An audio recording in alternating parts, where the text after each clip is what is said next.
Hello there everyone and welcome to another edition of Lydia's Crafty Corner with me, Lydia, in my little crafty corner. So today I'm going to be sharing with you these two cards. Now they look very, very different in style, but they do in fact use the same products. So the product that I am going to be using is one of my favorites from the last washi tape release, and this is the beautiful Bouquet Die Cut Tape. I have to say that this tape is so pretty. It may not look much when it's on the roll, but once you take this off, it is so pretty. So what I'm going to do is I'm going to cut a strip that is long enough to cover my card base, and I'm just popping that into a box. The reason I've put it in the box is because I want to protect my surface, because I am going to be using the artist marker refills as my little colouring medium. Now these are alcohol markers, so you are going to want to make sure that you do protect your surface. Now all I'm going to do is I'm just going to drib and drab dots of these colours on there. I am using a little bit of Frosty pink, a little bit of the beautiful cotton candy, some sea glass, some ocean waves, deep iris, and a little bit of lavender fields. I'm also using alcohol blending solution to help these colours mix together a little bit more and to move them around on the little piece of sticker that we do have going on.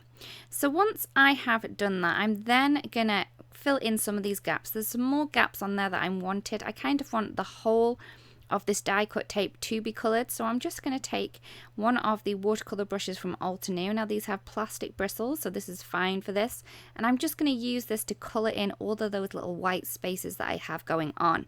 It's really easy to do, and it allows you to get into smaller spaces as well. So once that's done, I'm then going to leave it to dry, and I do love how this turned out. For the next one, I'm going to be using the alcohol markers themselves, and for this green colour here, I am using the Forest Glades. Now as you can see, I'm adding a little colour down onto the tape, and I'm then buffing it off with a little bit of blue roll. You could use kitchen roll, but it is a dry roll. It's not like a wet wipe or anything like that. So I'm just going to keep adding the colour onto my little vines and the leaves until I have completed this. So I'm just adding a little colour down, a couple of little flicks, and then blending it. I kind of want all of the greens to be done before I then move on to my coloured pieces. So it didn't take too long to do because I'm just adding little colours here and there, and it's kind of like a base for the leaf, so I've kind of gone all the way over it. I'm then going to be using some purples for my flowers. Now this is the lavender field, so I've coloured the whole of the flower. Then I've added a little bit of the deep iris and then a little bit of the warm sunshine. And as you can see, I'm not worried too much about going over the edges of these images. You can see the edges when you're closer up to the tape. We're going to be getting rid of the landlocked areas, a little bit of waste, so I'm not going to worry about trying to keep within the lines. And I'm quite frankly, I'm just going over them anyway, and I'm not worrying about it. So as you can see, that first colour that we put down, the lavender fields, is giving me like a base, and I'm then just dripping in, a little dotting in, I should say, a little bit of that deep iris and then a little bit of the warm sunshine into those large open flowers. Now this is giving me a really great watercolour look because the ink stays dry, quite long on this die cut tape. It's kind of non-porous surface. You wouldn't be able to colour these in with anything else but markers, I'm not sure. But I do believe, in my opinion, that alcohol markers are the best way about going to colour this in if you wanted to.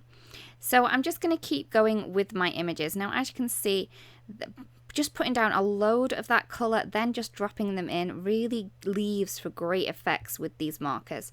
You could add it in different colours if you wanted to, kind of add some blues into your purples to create a really great watercolour look without using watercolours.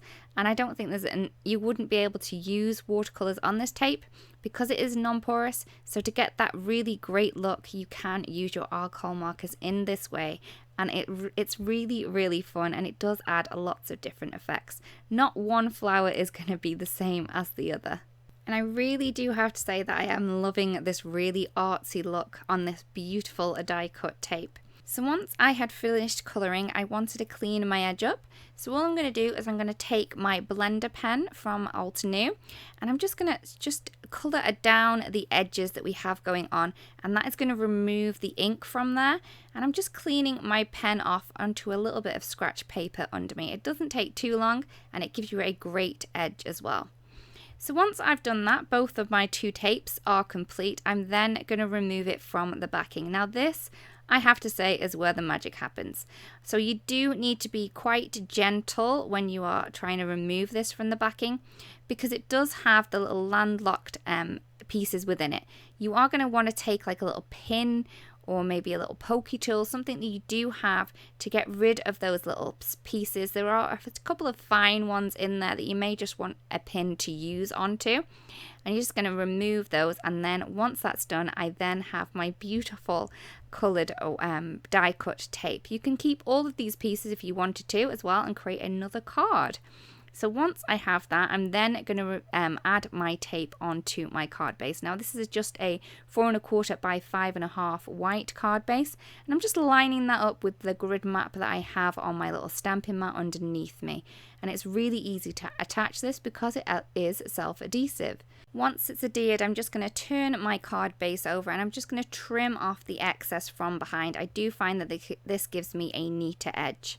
Now I've just removed the other one from its backing as well, and I'm just going to add this onto the card base exactly the same as I did for the other. This time I've moved it slightly down a bit just so it kind of meets that edge at the bottom.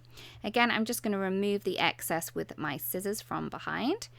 To finish these off, I'm going to use a little sentiment from the One of a Kind stamp set. That's a really cute stamp set, and I do like this sentiment. It's a little bit different, and as these are one of a kind cards, how could we not put a one of a kind sentiment on them? So here are the two cards complete. I really do love them. I love how they're both very, very different, using the same products as well.